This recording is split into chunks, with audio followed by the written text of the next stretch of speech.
नमस्कार दोस्तों, मेरे channel Alfaza diary by Deepa Soni में आपका स्वागत है। दोस्तों, यदि आप चैनल पर नए आए हैं तो चैनल को सब्सक्राइब कर बेल आइकन को क्लिक कर लीजिए। मेरे चैनल पर आपको ढेर सारी कहानियाँ सुनने को मिलेंगी। आज मैं आपके लिए लेकर आई हूँ कहानी जिसका नाम है साधु की पुत्री। तो चलिए शुरू करते हैं। गंगा नदी के किनारे एक साधु रहते थे। वे न केवल विद्वान थे बल्कि उनके पास जादुई शक्तियाँ भी थीं। एक दिन वे ध्यान में मग्न थे, तभी बाँस की चोंच से एक चूहिया छूटकर उनके हाथों में आ गिरी। उसकी छोटी सी पूँछ व काली चमकीली आंखें थीं। उन्हें वह बहुत अच्छी लगी, पर घर ले जाने से पहले उन्होंने जादुई मंत्रों के प्रभाव से उसे एक लड़की में बदल दिया।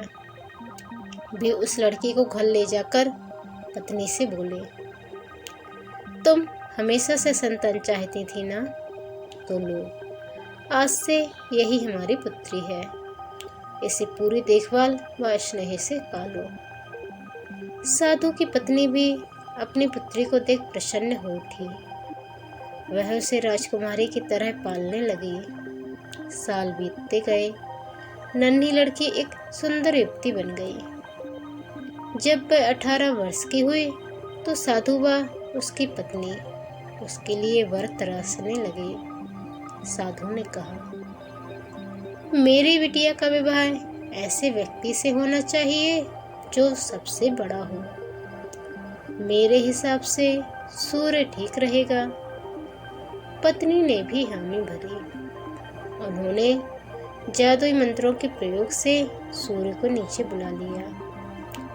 उन्होंने उसे अपनी पुत्री से विवाह करने को कहा, पर पुत्री ने पहले ही ना कर दी। वह बोली, पिताजी, यह तो बहुत गर्म है।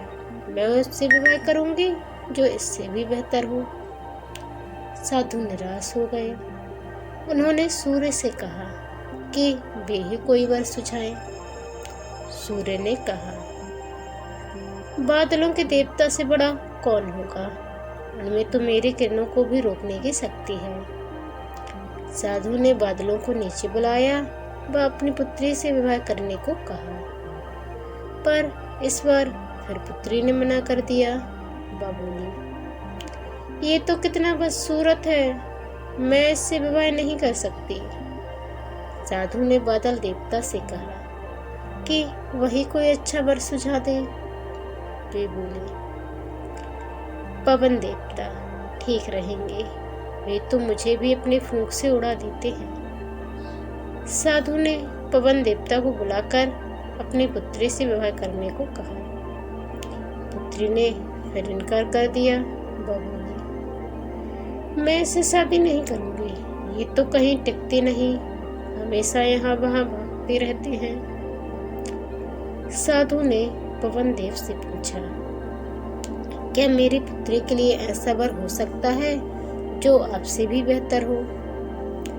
पवन देव ने कहा कि पर्वत देव मजबूत व ऊंचे हैं, वे मेरा भी रास्ता रोक देते हैं। साधु ने पर्वत देवता से कहा कि वह उसकी पुत्री से विवाह कर ले। पुत्री ने फिर से मना कर दिया। वह बोली, ये तो बहुत लंबे, सख्त व कठोर है, मैं इनसे विवाह नहीं कर सकती, इनसे भी कोई बेहतर चाहिए। पर्वत देवता ने चूहे का नाम सुझाया। वे बोले, माना मैं काफी सख्त, मजबूत व ऊंचा, पर चूहे मुझ में भी आसानी से बिल बना सकते हैं। साधु ने चूहे को बुलाया। उसे देखते ही उसकी पुत्री खुशी से उछल पड़ी। हाँ पिताजी, यही तो है वह, मैं जिससे शादी करना चाहती थी। साधु ने कहा, इसे ही किस्मत कहते हैं। यह एक चूहिया थी और एक चूहे से विवाह करना चाहती थी, इसके भाग्य में लिखा है। उन्होंने जादुई मंत्रों के प्रभाव से पुत्री को फिर से चूहिया बना दिया। चूहा व चूहिया विवाह करके खुशी खुशी रहने लगे।